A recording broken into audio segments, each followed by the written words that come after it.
I got this amazing recipe for finger food with lemongrass, right?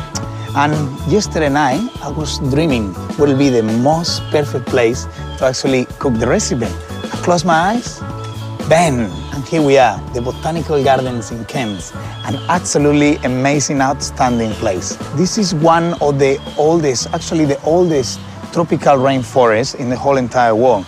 It's over 135 million years. So that's nice and mature, isn't it? What I'm gonna cook today here with a little bit of lemongrass and chicken, lovely finger food, but with a tropical twist.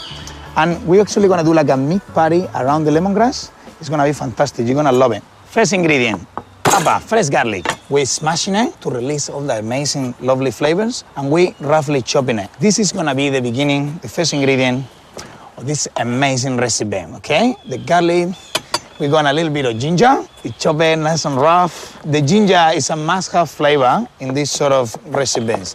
It goes lovely with the contrast of the citrusy lemongrass. And lots of coriander. Love this stuff. We'll use all the way from the roots to the top of the leaves because the roots, the part with the most flavor. So we chop it nice and rough. And the combination of these flavors is just fantastic. Give a lovely sort of Asian tropical sort of personality to the dish. Tiny little bit of chili. It's getting hot in here. With the seeds and everything, nice and spicy. And we chop it. All the acid of the chili releasing in the chopping board is just fantastic. And I give it a lovely color as well. Now we got a really hot pan. It's been on the heat for about 2 minutes. We're gonna drizzle a little bit of olive oil. We're gonna take the edge off the ginger and the garlic because we couldn't really put it in the mix raw. It'll be really, really disgusting flavor. So this is like almost when you go to a Thai restaurant and they're frying the wok. Listen to that, there you are.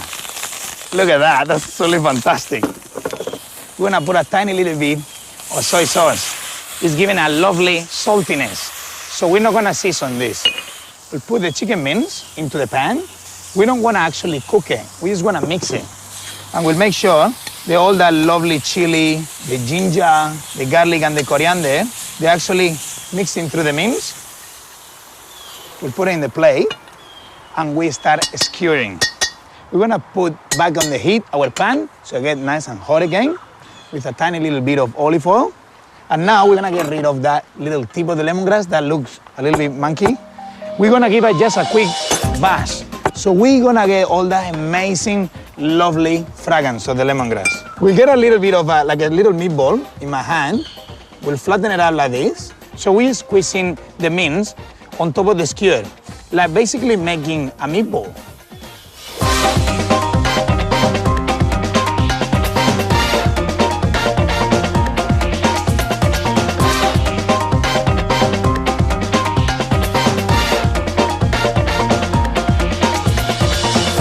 There you are, the last one in. Just make sure you cook them all the way through. So I'm gonna put the heat down a little bit. Oh my God, it looks so good. I mean, and now I'm gonna start to work in the recipe of the dressing. A little bit of labna. Labna is some yogurt. It's actually hung overnight and is actually strained of all the water. So it becomes really thick consistency. And it goes fantastic with all these flavors we already got in the pan, the ginger, the coriander. It goes lovely with citruses because the sourness. So we got a tiny little bit in there, a little bit of lemon, because lemongrass and lemon, they're very similar flavors. A little bit of lemon is gonna thin it out this yogurt. It's gonna turn into more creamy consistency, like a dressing. And a little bit of green, some fresh coriander, and a tiny bit of cucumber. The cucumber match fantastically this recipe because it's got a high water content and it's gonna refresh a lot that citrus from the lemon and the really spicy touch for the chili. So we're just gonna do some batonnets, the long stripes, and after we're just gonna dice in little cubes, all of them, and just put them into our yogurt. We're gonna mix it in with the lovely lemony flavor. There you are. Now we're gonna chop a little bit of coriander for contrast and match all the amazing flavors we got in the chicken and just mix it all together.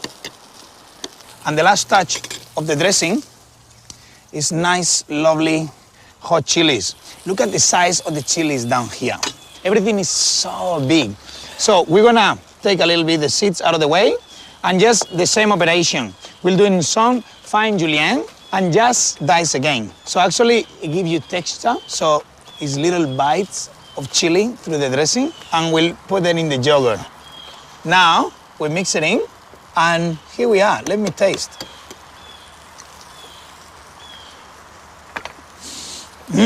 How good is that? Delicious. The chicken skewers, they're nearly cooked. You can push with your finger and you could feel how they're actually becoming harder. They're not so soft inside. It's all about cooking, it's all about feeling, yes? Feel really close to the food. We finished the dressing, the chickens are ready. Now coming to the most exciting part, just plating. And because this place is so amazing and there's so many big banana leaves everywhere, I'm gonna go quickly and grab one.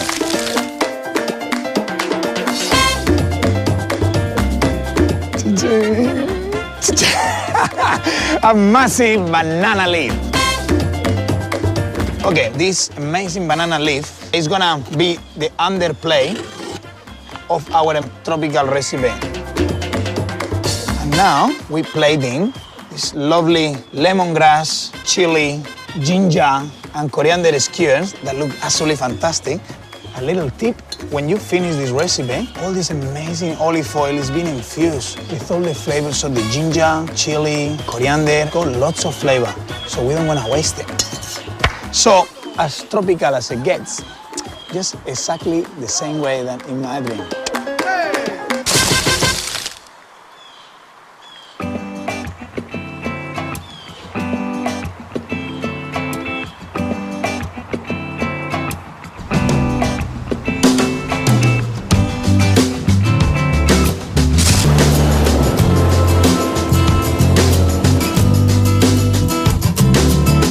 Something with some ice cream in it.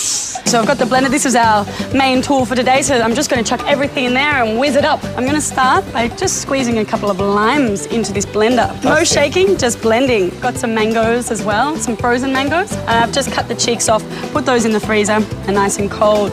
Oh, look at that. Good. Okay. Slice it up into the blender. Brilliant. And the other one. In it goes. Now I've got some coconut ice cream. Coconut. Oh, wow. Yeah, coconut sorbet. I'm going to put some white tequila in. I just want half a shot, just a slight nuttiness, which will come through nicely. 50 mils. 15. Okay. 15 mils. And then I'm going to put some dark rum in. There we go. Yeah, 15 mils. So half a shot. Dark rum, white whiskey. We're not racist here, are we? There we go. I'm just going to put 1 shot of a creme de cacao. This is a white chocolate liqueur. So it's nice and creamy and chocolatey. Just going to put the lid on and let's give it a buzz. Too fast, Excellent. Too furious. Have a look at this. Nice and thick and creamy. If you hold the coconut, I'm just going to pour it straight in. Ready? Why not? The coconut anytime, and then darling. get involved. Wow, this is really funky. We're tasting at the same time. Do you think my big head will be able to finish I all don't know, the... that's it. Yeah? Delicious. Delicious. The sweetness of the mango go along beautifully with the acidity of the limes, and you that bite of the coconut. Fantastic. I think it's time you to make one for yourself, and I'm gonna hold this one. You took the whole thing by yourself. Look after it, yeah.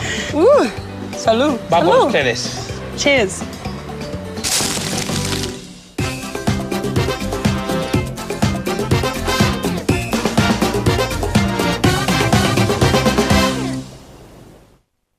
Here you go, mate.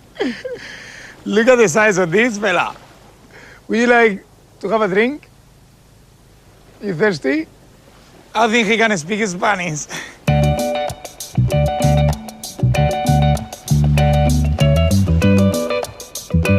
It's an environment around here. Who's gonna spend 45 minutes in the kitchen to make an ice cream? I work with the best pastry chefs around the world, and they teach me the proper way to make an ice cream. It takes a long time, like around 45 to 50 minutes to whip it up, and after like 3-4 hours in the freezer. Cannot waste that time. Look at this place. Not a chance. I'm gonna show you with 3 easy steps how to make an ice cream. I chose the kings of the tropical fruit, just trying to match the location. Mango. Mango is the most used tropical fruit around the whole entire world.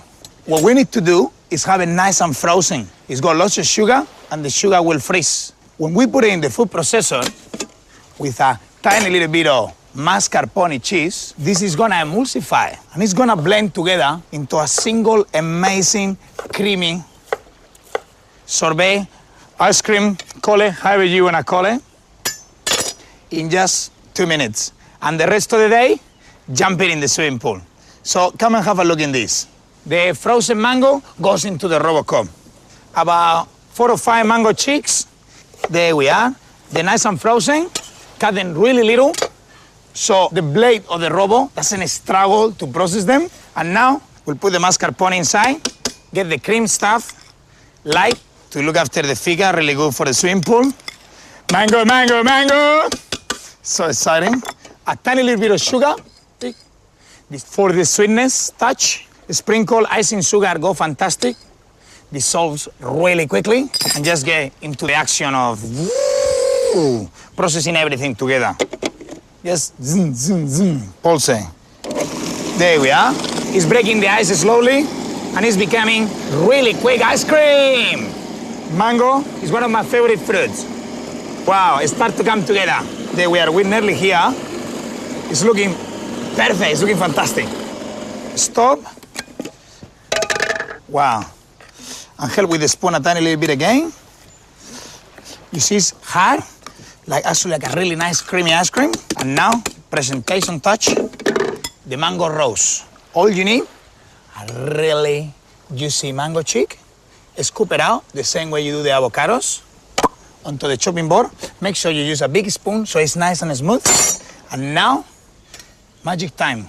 We're gonna make, look, this beauty into a rose. And all we have to do is slice it really thin with a very sharp knife. The mango is looking so juicy. When we do it now, with our fingers, pushing the mango the way that we make it look into a flower. All the way here, out of the way. Look at how pretty that looks suddenly. Get an ice cream scooper. Nice and wet, so the sorbet doesn't stick on it. And just a nice chunky scoop in the middle. There you are.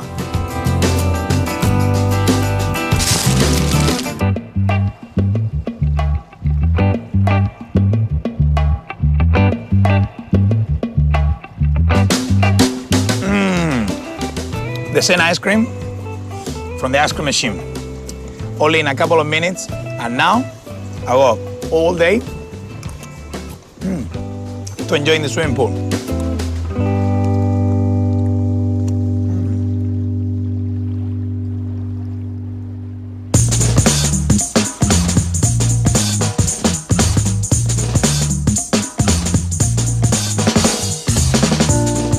French chefs and Spanish chefs got fame to never get along too well.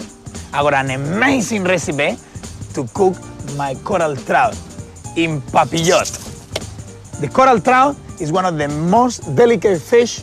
They live in the Great Barrier Reef, and it's one of my favorite tropical fish. Unbelievable. Papillote in French means butterfly. And what we're gonna do with this very delicate white fish, you have to be very careful. Just put it inside a bag, lots of juice, the onion juices, olive oil, and a tiny little bit of sake that is gonna steam beautifully together. Now, start. Lots of ginger. First step. Get a microplane and start grating the skin on. The ginger is got a lovely acidity, and it's gonna give a lovely Asian touch to the coral trout. Lots of ginger. We're grating it because remember, we're not having any cooking action. It's just the steam. So we need to make sure that every single piece of spices, herbs, or everything we put in there is really, really little. So we'll cook with the steam. Now, lots of garlic. About 2 garlic cloves. Don't be shy with this stuff. All nice and fine, so we'll cook with the steam again. Now let's go for the chili. A little touch of hot, caliente chili. Exactly the same. In the microplane, lovely red colors and a lovely touch of Asian connotation of flavor in the recipe. Watch your fingers because the microplane is very sharp and you will cut a bit off. Now the eschalots. Chop it really fine. Opa. And in the mixing bowl. Make sure you break and flake through. Now, coriander. Chop it through and put it inside the mixing bowl. The leaves, the stalks, everything. Lots of lime juice. The citrusy flavor is gonna go along fantastic with this recipe. So cut the cheeks and all the juice inside. Remember, all these juices is gonna form after the steam and it's gonna cook the fish. All the aromas of the garlic, the chili, the ginger, and the eschalots are gonna go through the fish, flavoring it fabulous. So, lots of lemon, una y otra, and into the mixing bowl. Break it with your hands, fill the ingredients. Ah, lots of juice. Now, some green vegetables. Snow, please. I'm gonna get this out of the way. It's very stringy and it's really hard to chew on it. 1, 2, and 3. The rest I cleaned them earlier. So now, one on top of each other and julienne. Remember, the finer it is, the better will steam. There you are, get your knife on it. Beautiful green colors. They're gonna match beautifully the white, lovely color of the ocean trout. There you are. And for the onion touch of the recipe, some spring onions. Nice and green, exactly the same. So get your knife on it and slowly, bang, bang, bang, bang, in the bowl as well. Now, when the time of the truth coming, you're gonna choose the best part of the fish. My favorite part is the fillet. The part of the fillet going closer to the head. It's much juicier and it's got lovely, lovely, lovely texture. If you go to the part of the tail, it's too thin and it will cook really quickly and it won't infuse enough. So always choose the fatty piece of the fish. One portion, 175 grams more or less. Drive your knife through. Okay, lots of salt, both sides. Now, when the time of the truth coming, the papillon. First, a non-stick paper, so retains all the liquids, and after, foil. So, more or less enough to fold over the fish, maybe double of the size of the fish, and a little cut. Right here, bang.